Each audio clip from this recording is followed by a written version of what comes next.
뭐 2023년까지는 2차 전지가 주도주가 됐었고 24년 같은 경우는 AI나 반도체가 주도주인 거예요. 피보드 시대에는 뚜렷한 하나의 유일한 주도주가 있다기보다는 바이오하고 이 AI 반도체 섹터하고 공존하는 방식으로 주도주처럼 형성되지 않을까. AI가 시장에 산업경제적으로 도입되는 것은 저는 이제 시작이다라고 보고 있습니다.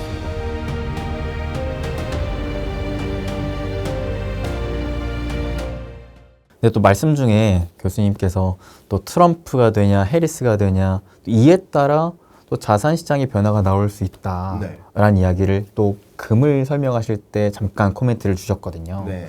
근데 이게 비단 금만 가지고 볼 수 있는 건 아닐 것 같아요. 네.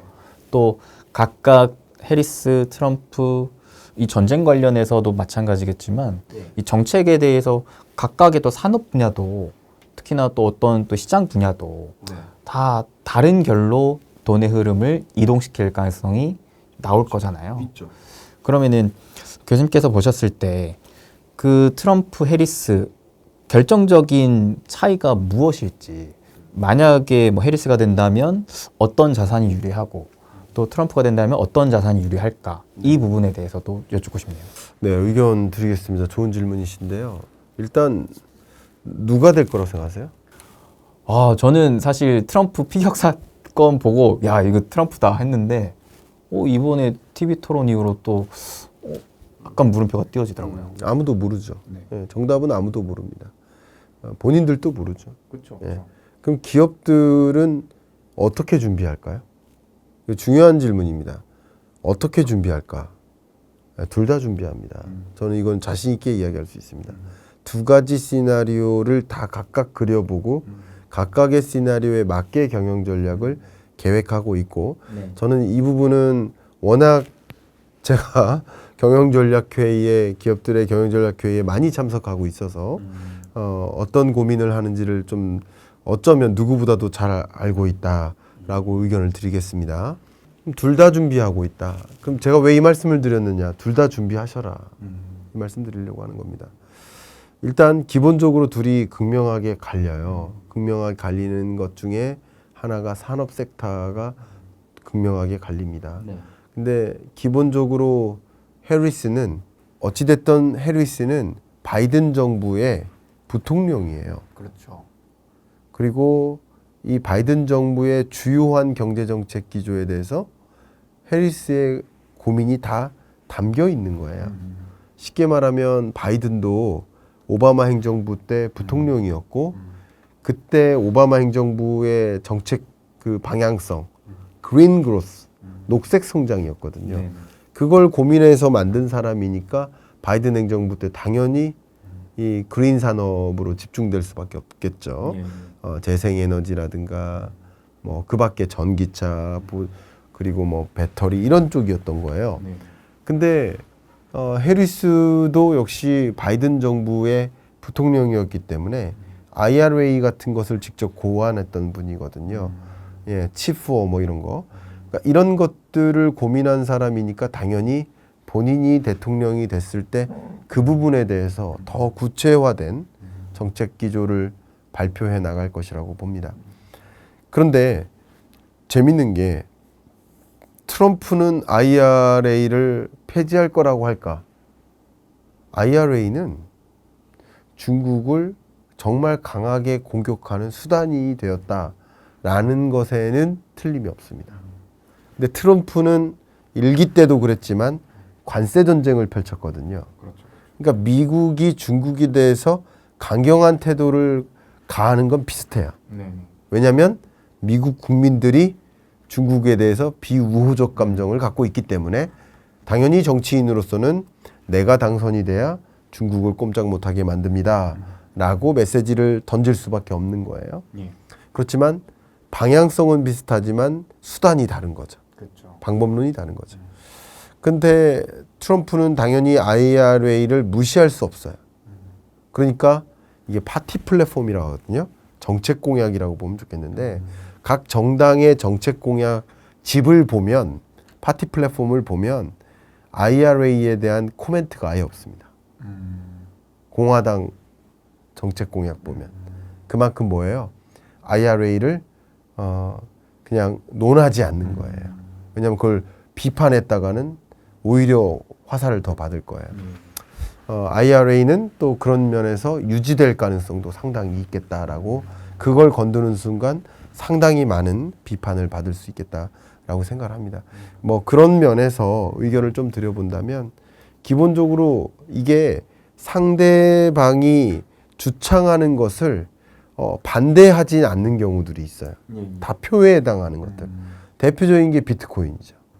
트럼프는 나는 크립토 프레지던트가 되겠다라고 선언하고 비트코인 시장의 각종 규제를 완화하고 적극적으로 ETF 상장이라든가 그런 걸 더 추진하겠다라는 방향성을 이미 발표를 했어요. 근데 그러면 해리스는 나는 비트코인을 폐지시키겠다, 못하게 만들겠다 이렇게 얘기하진 않아요. 나도 그 정도는 한다라는 방향이에요. 그러나 트럼프만큼 적극적이지 않았기 때문에 어쨌든 비트코인은 트럼프 거인 거예요. 상대적으로 그런 거예요. 그렇죠. 예, 바이든 정부 때도 ETF 승인했잖아요. 네. 그러니까 그 비트코인에 대해서 부정적인 건 아닌 거예요. 기본적으로 생각해 보면. 완강하진 않은 거죠. 그렇죠. 그래서 그러니까 이게 주식 시장이나 비트코인 시장에서는 다 상대적인 겁니다. 그래서 비트코인은 트럼프 거고요. 그리고 바이든 해리스 이 정부 동안에는 전기차 2차 전지인 거예요. 재생에너지인 거예요. 그렇죠. 그리고 바이오인 겁니다. 이게 오바마 케어부터 온 거예요. 그래서 적극적으로 바이오 산업의 성장이나 혹은 말씀드렸던 그린 관련 산업. 근데 트럼프는 상대적으로 기후변화 그 협약 있죠. 파리 기후협약 탈퇴하고 당연히 기후변화 대응에 동참하지 않아요. 이건 왜 그럴까요? 트럼프의 주된 정책 공약은 기본적으로 관세 전쟁입니다. 관세를 높게 때려요. 그리고 법인세는 인하해요. 그러면 미국에서 기업하기 좋게 만들어요. 그렇죠. 왜냐하면 관세를 높게 때리고 법인세는 떨어뜨리고 금리는 또 낮게 조성해요. 그러니까 기업 입장에서는 좋죠. 완전 좋죠. 금도 낮게 하고 하면 약달러를 유도하죠. 네. 미국에서 생산해서 수출하기 좋게 만들죠. 네. 예. 그래서 뭐 나프타라든가 각종 FTA를 철폐하고자 해요. 일기 때도 그랬고. 왜냐하면 그 FTA 같은 것들이 있기 때문에 미국에 공장 안 짓는 거죠. 네. 멕시코에 공장 지어서 멕시코에서 생산해서 미국에 수출하는 게 유리한 거죠. 그러니까 그런 것을 다 싫어하는 이유도 그렇고 파리 기후 협약 탈퇴도 마찬가지입니다. 우리가 왜 이산화탄소 저감 노력해야 되느냐? 우리 미국에서 공장 짓게 해야 되는데 기업에게 부담된다. 법인세이나 뭐 기후 변화 대응하지 마라. 또 금리도 떨어뜨려줘. 관세율은 올리니까 다른 나라에서 기업하기 어려워. 여러 가지 조건을 미국 자체에서 진행하기 좋게 만들어줘요. 이런 것들은 기본적으로 건설 산업에 굉장히 긍정적이죠. 그리고 또 한 가지 중요한 게 석유화학, 에너지 산업. 이쪽에 대한 관심이 굉장히 많고 건설 산업하고 토목건설하고 연결되죠. 그리고 이런 쪽이 또 중요한 산업화 하려면 역시 중요한 것이 달러 약세죠. 여기서 기본적으로 지금도 석유 수출국으로 바뀌었어요. 최근에 바뀌었습니다. 지금도 석유 수출국인데 강달러 기조가 유지되면 됩니까? 상대국 통화의 가치가 높아야지 수출하기 좋죠.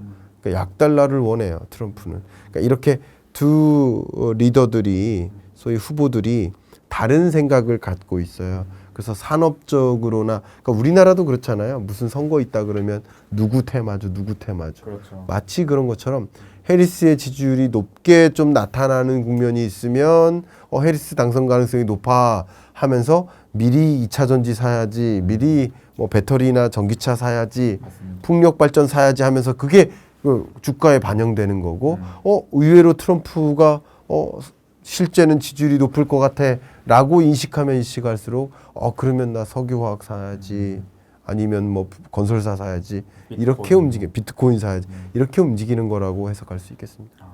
그러면은 이게 그냥 한국 경제 측면으로 봤을 때는 네. 누가 되는 게 우리나라 경제에는 비교적 유리할까요? 이것은요 의견이 정말 분분해요. 그렇지만 제가 철저하게 한 가지 말씀드린다면 네. 우리나라 기업들은 누가 되는 게 좋을까요?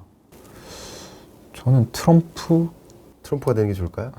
미국을 제외한 나머지 나라들의 기업들은 기업 입장에서는 네.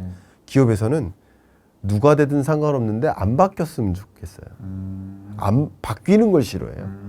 왜냐하면 지금까지 바이든의 드라이브에 맞게 움직여 왔는데 설비 투자했는데 공장 졌는데 지금 SK 온 배터리 공장 아틀란타에 정말 거대하게 짓고 있습니다.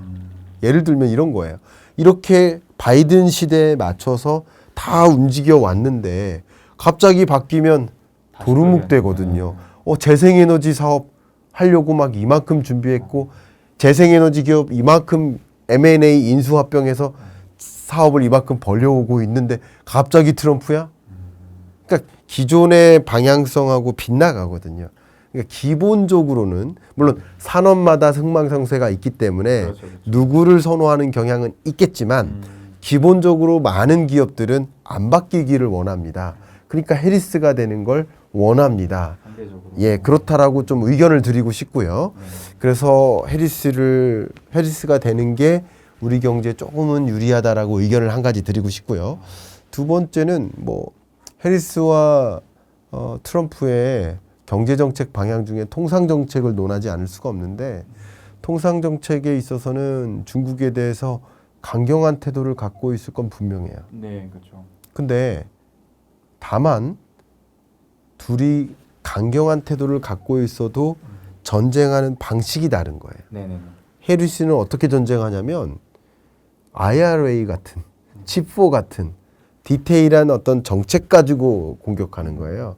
그리고 동맹국들을 이용해서 이렇게 하는 거예요. 그러니까 동맹국들을 이용하고 같이 경제 제재 가하자 이런 식으로 접근을 하니까 당연히 동맹국 대 동맹국의 이런 전쟁이라든가 이런 것들은 더 오랫동안 약이 될 수 있어요. 그래서 전쟁만 생각하면 트럼프가 되는 게 유리할 수도 있겠죠. 그런데 전쟁 말고 여러 가지를 고려한다면 해리스가 나은 것 같고요.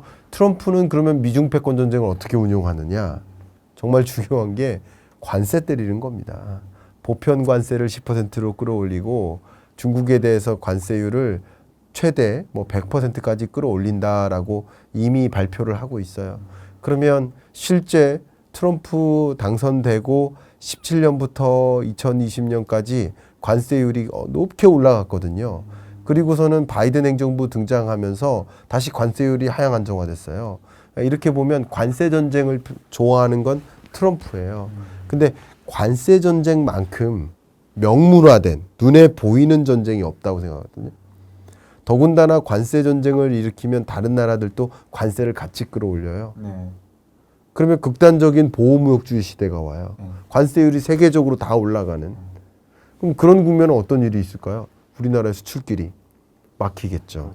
그러니까 우리 경제라는 관점에서 보면 그런 면에서 해리스가 좀 더 유리하지 않을까. 근데 경제 말고도 안보적인 측면에서도 보면 조금 더 바이든은 한국을 동맹국적 지위를 인정하고 동맹국으로서 같이 인정해주고 동참하는 그런 분위기인데 트럼프는 앞으로 미국 그 주한미군 한국에 있는 주한미군 철수하겠다느니 너도 방위비 분담금 더 내라느니 이런 식으로 좀 불안한 요소들을 만들고 있거든요.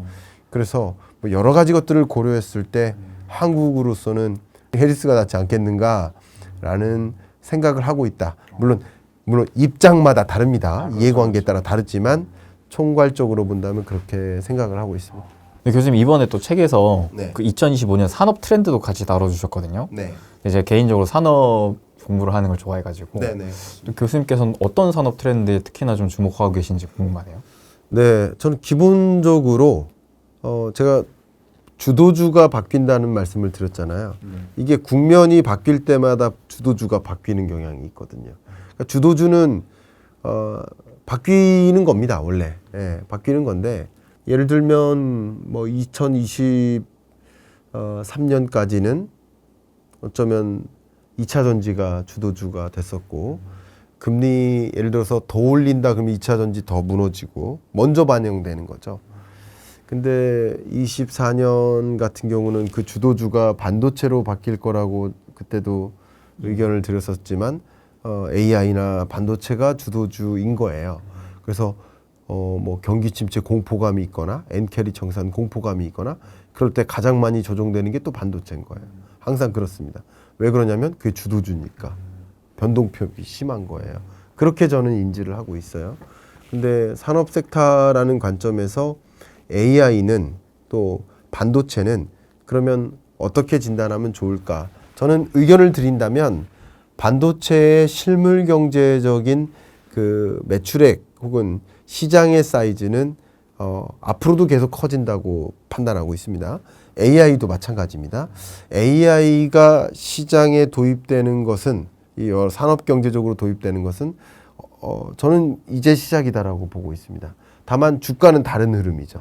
주가는 실물 경제적으로 시장의 사이즈가 커진다 하더라도 주가가 먼저 상승해서 과도하게 상승해서 그러니까 이게 기울기를 보시면 돼요. 네. 시장 사이즈의 증가하는 기울기가 이렇게 있는데 주가가 그것을 넘어서 상승했으면 역시 버블이 꺼지는 기간이 오는 거예요.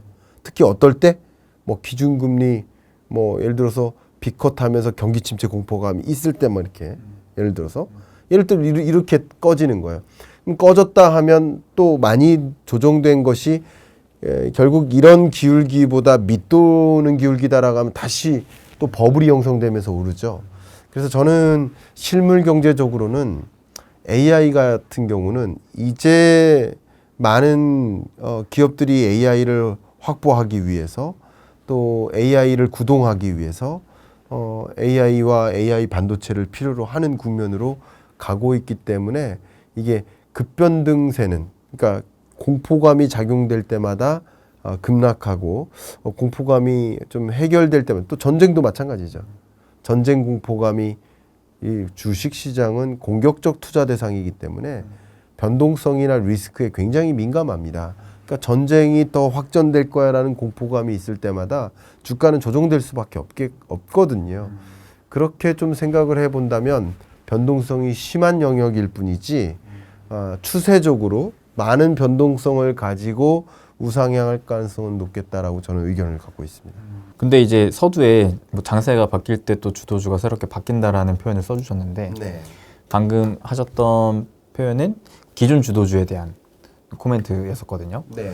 그러면은 2차 전지에서 반도체로 바뀌고 또 반도체에서 또 새로운 주도주가 탄생할 것이다라는 부분은 어떻게 좀 생각해 보세요? 네. 뭐 큰 틀에서 보면 주도주 격으로서 부상할 만한 섹터는 사실 세 개밖에 없어요. 그렇지 않습니까? 하나가 소위 2차 전지와 전기차를 포함한 그린 섹터라고 볼게요. 그린 섹터. 그리고 또 하나가 AI 반도체와 메모리 반도체를 포함한 뭐 예를 들어서 AI 섹터 혹은 AI 반도체 섹터라고 좀 구분을 해볼게요. 그리고 또 한 가지가 바이오 섹터입니다. 미래 유망한 산업. 그럼 이런 산업들은 성장 동력 산업 아닙니까? 다 성장 동력 산업이에요. 다 미래지향적으로 보면 다 그것밖에 없어요, 사실은. 그렇죠. 그러나 주도주로 바뀌는 것은 달라요.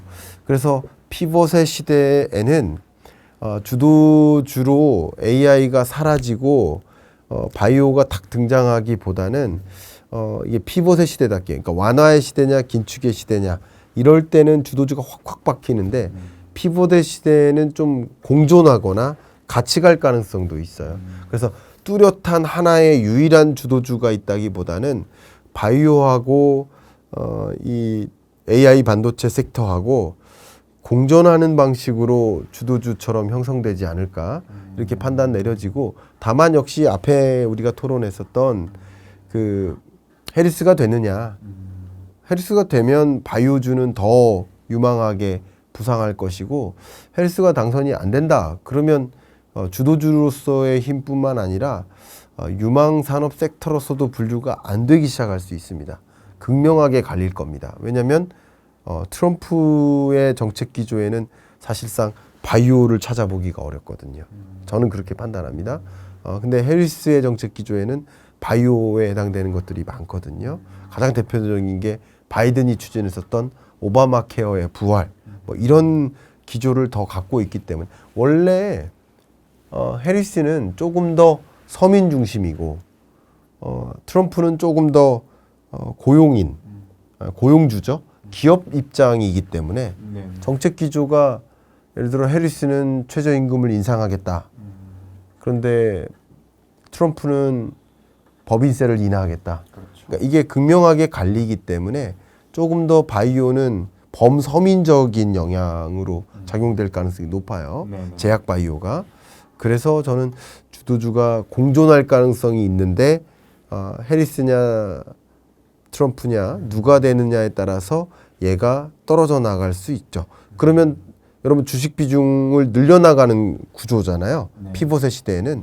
그럼 주식 비중을 늘려나가는데 바이오 영역이 좋은 영역이 아니다라고 한다면 상대적으로 AI 반도체로 집중되겠죠. 트럼프로 가게 되면. 근데 그러니까 바이든에 이어서 해리스가 바톤 터치하게 되는 경향으로 간다면 2차 전지, 전기차 이런 그린 섹터와 바이오가 다시 주도주로 갈 수 있겠죠. 그렇게 저는 이게 왜냐하면 상대적인 거예요. 상대적인 거기 때문에 주도주로는 옮겨갈 수 있겠다. 전기차 요금 확대한대. 전기차 보조금 확대한대. 뭐 중국 전기차 못 들어서게 만든대. 뭐 이런 식으로 시장의 분위기가 조성될 가능성은 있겠다고 보거든요. 예, 그래서 주도주는 언제든지 바뀔 수 있습니다.